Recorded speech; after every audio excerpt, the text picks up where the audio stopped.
Okay, this is an area of St Albans, and each of the white dots represents a house, and the two large purple dots represent energy retailers. At this point, that's Red Energy and AGL. And up in the top left, you'll see you've got a couple of social networks, the St Albans Soccer Club and the Club Italia Sporting Club. And as each of those white dots changes colour, what that means is that they're actually joining the energy network related to each of those social networks. And what happens is as you join a network, it calculates whether or not there's enough solar and storage capacity already in that network, i.e. people who are already in there who've got solar and batteries.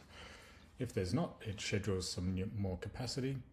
As you can see, this model's running really super fast, and you can see that there's 660 megawatts of power of solar to be installed for Club Italia and nearly 3,000 for the St Albans Soccer Club.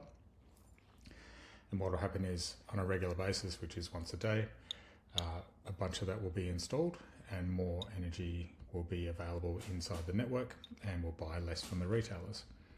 On the top right here, you can see we've got a total load of around 20 or 40 kilowatts there. You can see that some of that's coming from grid power, and about 8 kilowatts is coming from Internet of Energy, which is people trading with each other. And you can see some of the ones in the middle here are actually sending power to each other. Each one of those little white dots is on a 30-minute interval, calculates how much power each of the nanogrids needs, or each of the houses needs. And if they need more power than they're already generating themselves, it gets bought from a retailer or from a local person. And as you can see, we've installed some of that capacity now. So Club Italia has all of theirs installed, and St Albans is getting a bit more installed. And the amount of Internet of Energy power that's being transmitted through these networks now is a lot more than it was before. So you can see it's getting up around nearly close to over a third of the power now.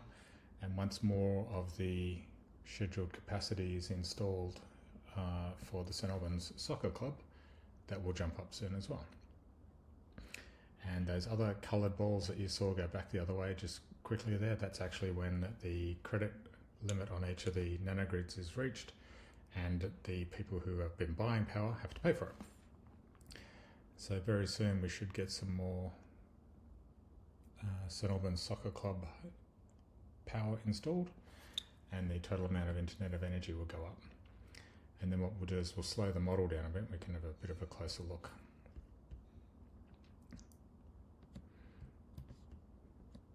So we'll zoom in a bit here. See those other balls there? That was it being paid for. Now the St Albans Soccer Club has most of its capacity installed, and you can see that the amount of Internet of Energy power is now actually greater than the amount being bought from the grid.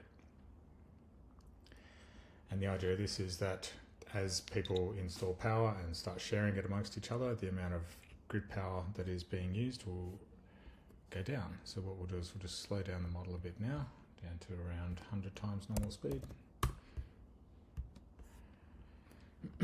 So every 30 minutes, as is what happens with the smart meters. So you can see here a bunch of the people in the networks are selling power to their neighbours, and the retailers are taking up the rest of it.